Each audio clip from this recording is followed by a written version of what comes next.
खैरपुर नादन शामा सिंधियाना news network की reporter कुर्बान अली बुगियो मौजू पीपी ज़िले दादू जो सदर MPA पीर मुजीबुल हक पीपी ज़िले दादू जे नायब सदर पीर मज़हरुल हक जे पुराणी साथी साईं नूर मोहम्मद चांडियो की रिहाइश गाह ते पहुंची संदसि अयादत कई। इन मौके ते पीपी ज़िले दादू जे information secretary Mir Saddam Belharo, PP जो सीनियर अगवान जमील महसर, नाले वारा वकील Zafar Bugio, municipal chairman doctor Khali Sikandar Kunwaro, Rafiq Panwar, Mir Murtaza Lagari, doctor Asad Khan Lagari, Sajjad Junejo, Ejaz Chandio, Mumtaz Jokhio, Mir Mohammad Khairpur Jamri, वकील इम्तियाज़ गाडेही, बरकत बुखियो, ख़ातिम सोढर ऐं ॿिया साणस गॾु हुआ। इन मौके ते पीपी ज़िले दादू जे सदर MPA पीर मुजीबुल हक ॻाल्हाईंदे चयो त आया हूँ सभिनीनि दोस्तनि सां गॾिजी।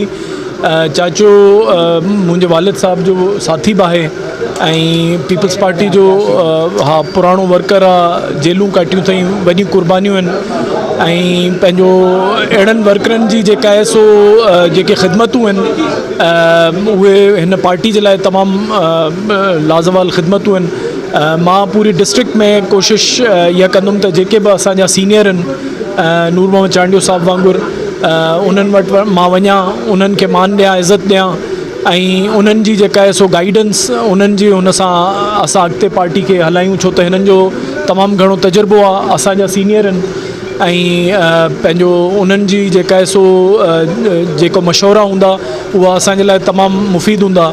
ऐं मूंखे यादि आहे त केनशा में जॾहिं फ्लड आया, चाचे खे बि यादि हूंदो त हिकिड़ी मां आयुसि हिते केनशा में, सरवर ख़ान आहे गवर्नर जेको पंजाब जो रहियो आहे, उन सां गॾु ऐं कुझु NGO सां गॾु हिते असां हिन शहर में आयासीं। त इन केनशा जे शहर वारनि जूं मां चवां थो त तमामु घणियूं कुर्बानियूं आहिनि, लाज़वाल कुर्बानियूं आहिनि। जेका मां हालत ॾिठी उन वक़्तु माण्हुनि खे एतिरो टाइम न मिलियो, हुननि जे घरनि में हुननि जो सामान जेको आहे उहो तरंदे असां ॾिठो ऐं माण्हू छित ते रहियल आहे ऐं हिन शहर में पाणी अलाए केतिरे अरसे ताईं जेको आहे इहा हिकिड़ी कुदरती आफ़त हुई।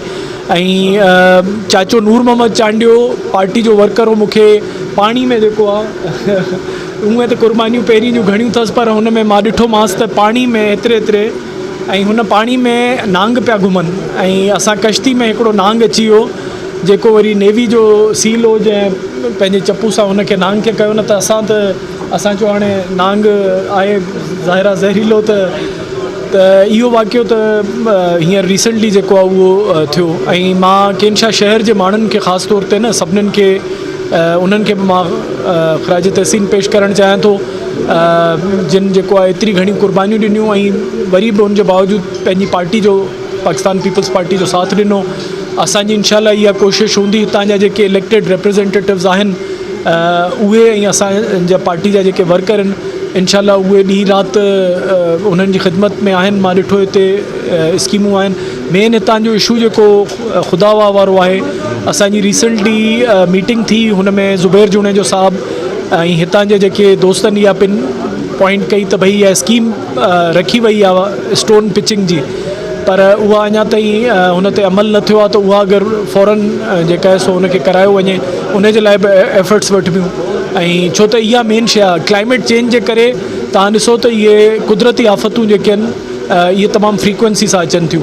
ऐं बीइंग अ डिस्ट्रिक्ट प्रेसिडेंट मां पंहिंजे दोस्तनि खे ऐं पार्टी जे वर्करनि खे हिकिड़ी गुज़ारिश कंदुमि त असां हिकिड़ी वणकारी जी मुहिम में बि हिसो वठूं। असां दादू में त काफ़ी अरसे खां 8-10 सालनि खां कयूं पिया इन शइ खे, क्लाइमेट चेंज खे मिटिगेट करण जे लाइ असां जेको आहे इहा शइ कयूं। ऐं हर माण्हू अगरि हिकिड़ो वणु संभाले त उन सां जेका आहे सो माहौलियाती जेका तब्दीली आहे उनखे स्लो करे सघिजे थो, रिवर्स करे सघिजे थो।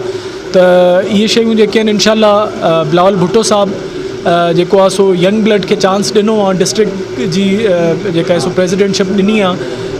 मां हुननि जो शुक्रगुज़ार आहियां जो हुननि मूंखे इन क़ाबिल सम्झो आहे। ऐं इंशाल्लाह मुंहिंजी कोशिशि हूंदी त मां जेको आहे पंहिंजी ॾींहुं राति कोशिशि कयां। सभिनीनि दोस्तनि जी गॾियल एफर्ट आहे, छो त पाकिस्तान पीपल्स पार्टी को हिकिड़ो फ़र्क़ु न आहे, पाकिस्तान पीपल्स पार्टी सभिनीनि जो गॾियल एफर्ट ऐं पंहिंजे अकेले सिर केर बि कुझु नथो करे सघे। जॾहिं तव्हांजी टीम आहे, टीम एफर्ट आहे, उन में हर माण्हू जी कॉन्ट्रीब्यूशन हूंदी आहे, त उन्हनि सां गॾिजी जेको आहे इहे आवाम जा मसइला हल करण जी कोशिशि कबी।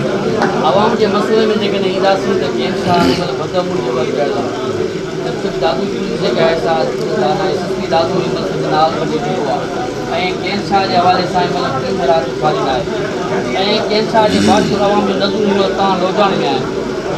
अदा बदअमनी मां सवेर बि इहा ॻाल्हि कई, बदअमनी तॾहिं थी थिए जॾहिं बेरोज़गारी थी थिए।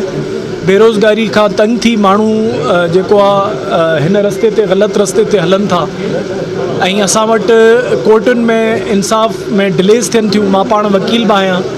इहे शयूं ज़ाहिर आहे जॾहिं गॾिजनि थियूं त पोइ लॉ एंड ऑर्डर जी सिचुएशन ख़राब थी थिए। हुन सां आम माण्हू जेको हिकिड़ो शरीफ़ शहरी आहे उहो बिल्कुलु हुन सां मुतासिर थो थिए। असांजी इहा स्ट्रेटजी आहे कि असां हिकिड़ी बहितर तालीमी मौक़े यूथ खे ॾियूं। जेको माण्हू नौकिरी पेशा हूंदो, कारोबार पेशा हूंदो, उहो त ज़ाहिर आहे बदअमनी ऐं क्राइम में उहो न वेंदो।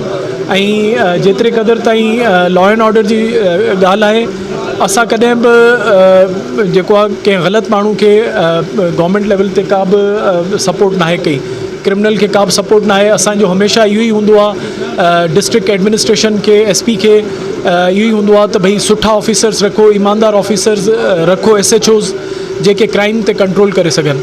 ऐं पंहिंजो क्राइम जी बिल्कुलु वेव आई आहे ऐं हुनजो मां तव्हांखे रीज़न बि ॿुधायो आहे। ऐं हुन रीज़न खे अगरि हुनखे सही माना में असां काउंटर करणु चाहियूं था, हुननि जूं जेके चइजे न त ग्रास रूट्स ताईं अगरि वञिजे त उन खे असां ईअं ई करे था सघूं त असां पंहिंजे नौजवाननि खे मौक़े ॾियूं त उहे बजाए हथियार खणनि जे कलम खणी ऐं अगरि नौकिरी मिली वई, पंहिंजी मेरिट ते सुठे रस्ते ते हलिया त उहे हिन ग़लति रस्ते ते न हली सघंदा।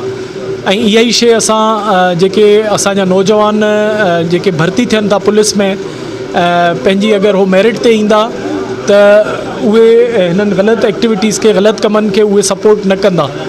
त इहो सॼो जेको आहे इहो मां सम्झां थो त कनेक्टेड आहे। ऐं पंहिंजो असांजी इहा अञा कोशिशि आहे कि इन शइ खे क्राइम ते जेको आहे उहो कंट्रोल करे माण्हुनि खे घटि में घटि सुख जो साहु माण्हू खणी सघनि।